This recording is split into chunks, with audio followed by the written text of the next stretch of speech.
Have you ever walked into a room and felt like something wasn't quite right? Like there was something hidden, something you were never supposed to see?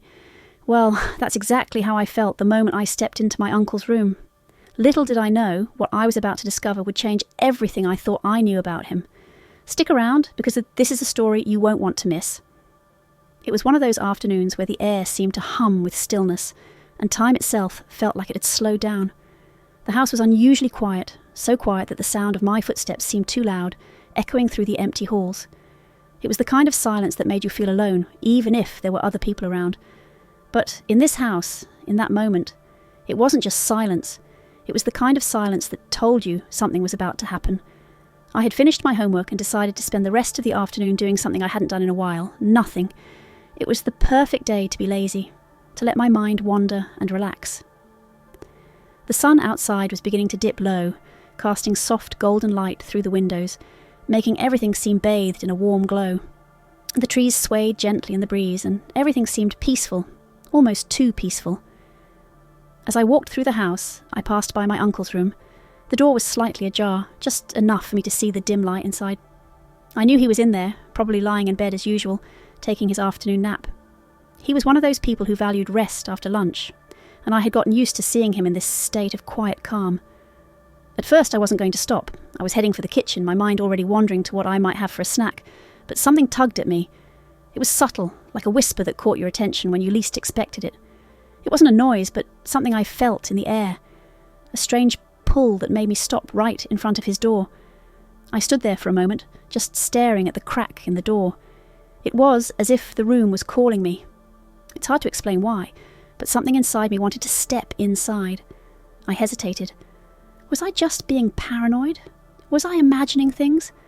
I didn't want to disturb him, but there was this odd, magnetic force that seemed to guide my feet toward his room.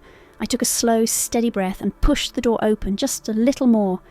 The hinges creaked softly, but I didn't think he would hear. He was a heavy sleeper, always had been. The room beyond the door was dark, only lit by the dim light filtering through the curtains, which were drawn shut. The soft golden glow from outside barely made it in, casting faint shadows on the walls. It was a peaceful scene at first glance.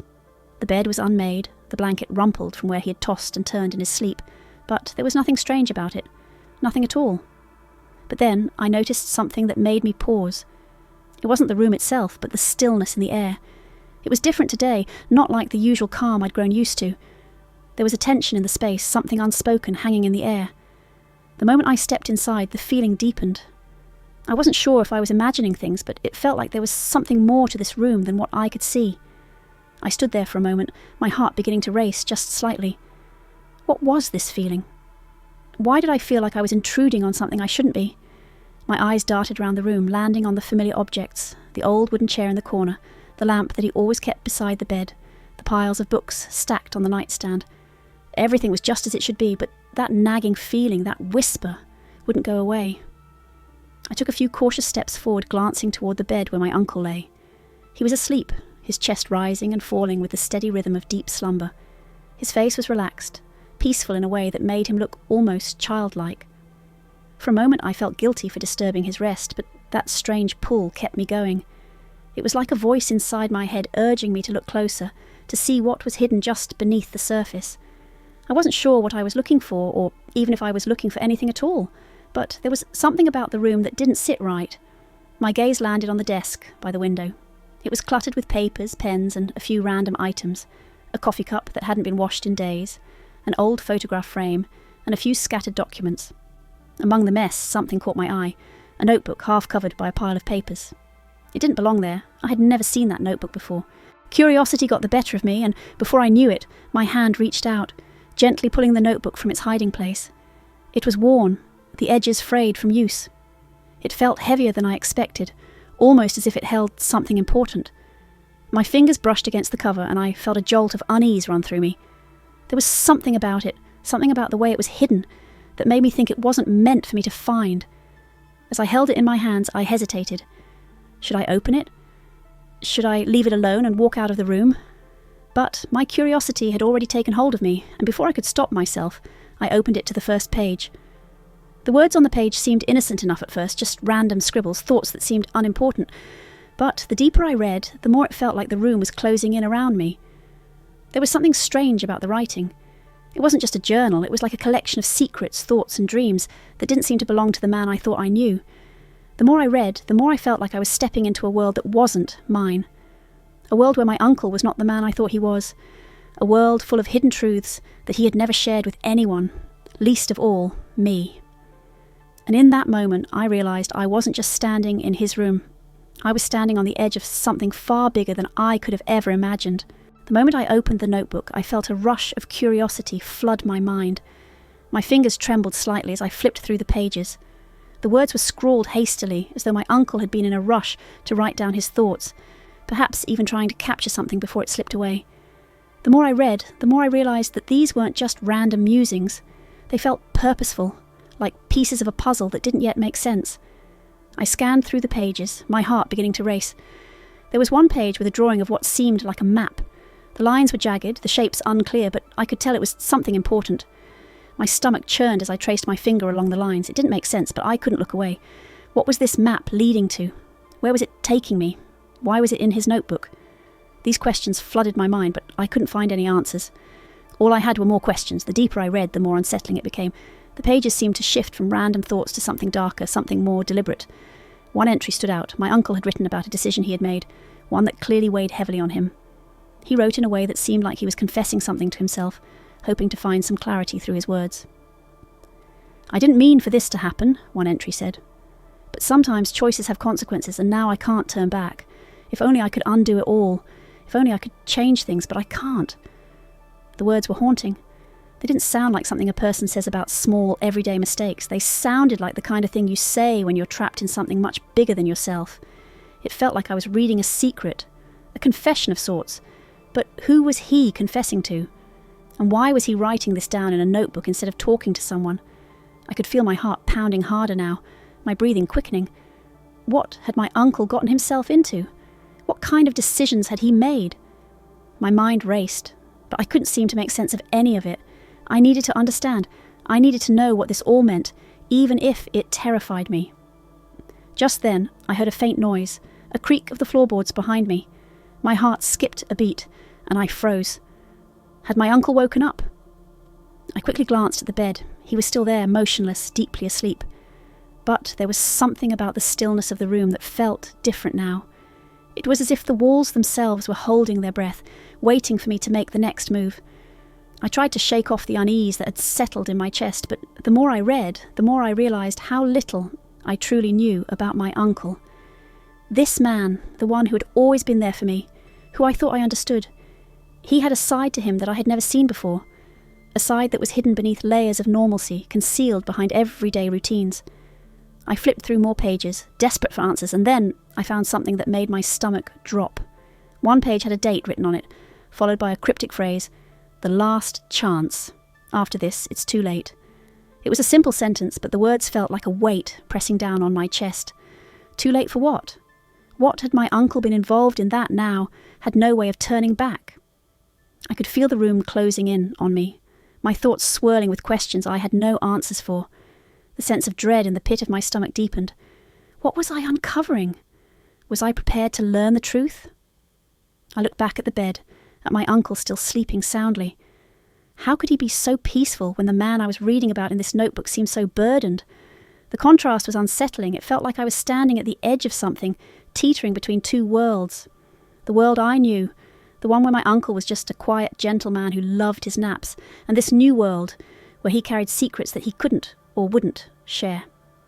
A sudden thought struck me. What if he was keeping these secrets from me because he didn't want me to get involved? What if he had made a promise or a vow to protect me from whatever dark path he had wandered down? Could I trust him? Or had he already made decisions that put us both in danger?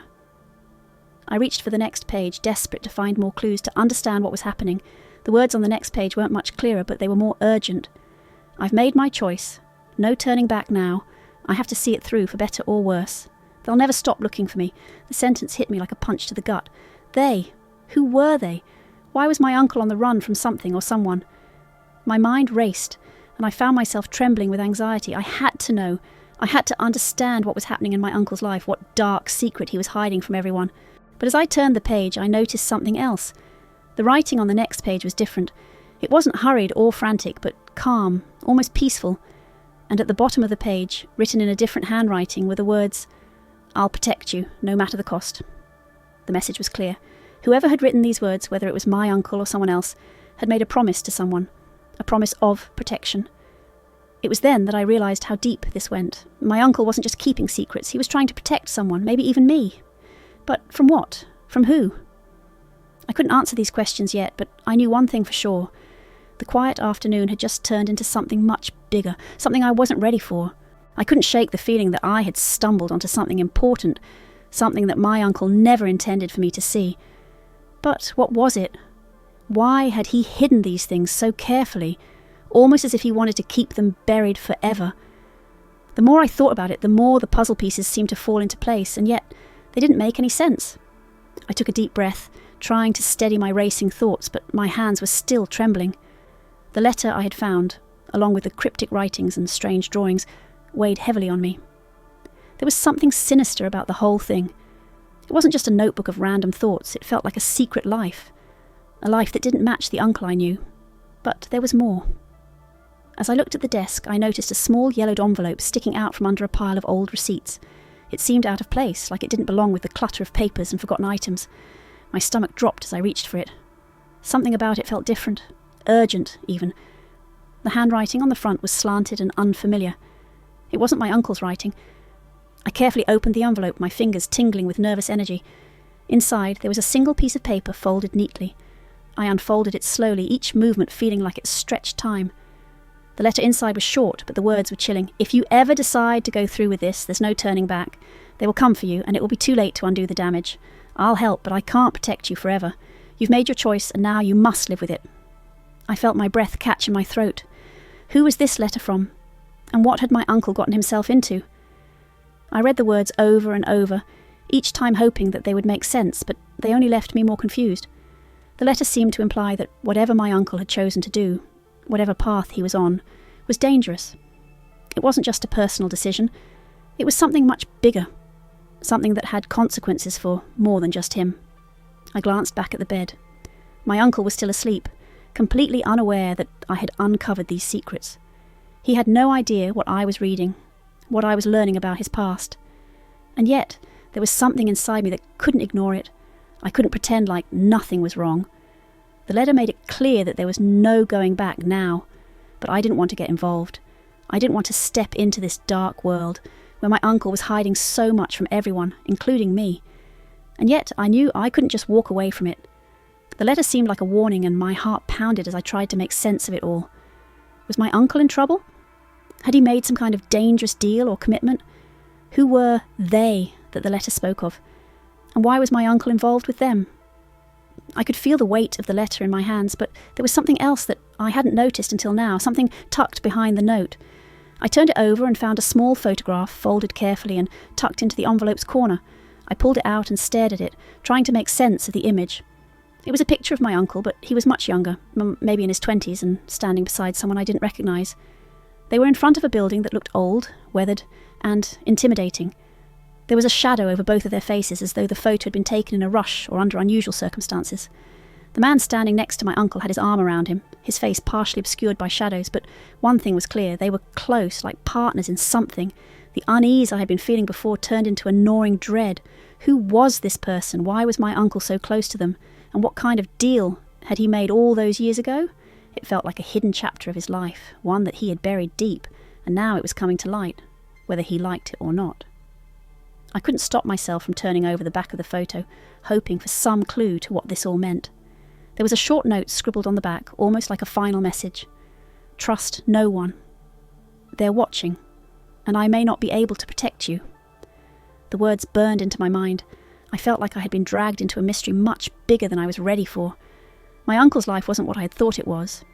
The man I had known, the one who smiled at family gatherings and gave me advice on everything, had lived through something far more dangerous than I could have imagined.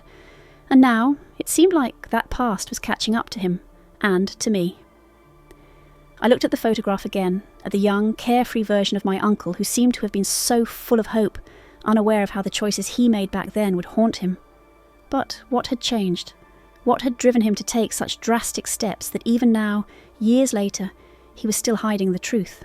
Suddenly I heard the sound of footsteps behind me. My heart leaped into my throat as I spun around. My uncle had woken up. He stood in the doorway, rubbing his eyes, looking groggy but confused. His gaze shifted to the desk, to the items I had just been looking through. For a split second, there was a flicker of panic in his eyes, something that wasn't there before. But just as quickly it was gone, replaced by the same calm, relaxed demeanour I was used to. He smiled, though it seemed forced. "Everything okay?" he asked, his voice steady, but I wasn't sure. I wasn't sure about anything anymore. "I can't explain it all now," he said, his voice cracking. "But they're powerful. They don't let go easily, and the more you know, the more they'll want to take you too. I've tried to keep you safe, but I don't know how much longer I can protect you." His words hit me like a freight train, and for a moment I didn't know how to process everything. My uncle wasn't just a man who took afternoon naps and shared old stories. He was part of something bigger, something dangerous, and now I was tied to it whether I liked it or not. "I'm sorry," he whispered, his eyes full of pain, "but I never wanted you to be a part of this. You deserve better." I didn't know what to say. I didn't know if I could even trust him anymore. But one thing was clear. Everything I thought I knew about my uncle was a lie. I stood frozen in place, the weight of my uncle's words crashing over me like a tidal wave. The room suddenly felt too small, too suffocating, and I could barely breathe. My mind was racing, trying to make sense of everything he had just said. Who were these people? Why had my uncle been involved with them? How could I possibly be in danger just by knowing the truth? My uncle looked at me, his face pale and weary.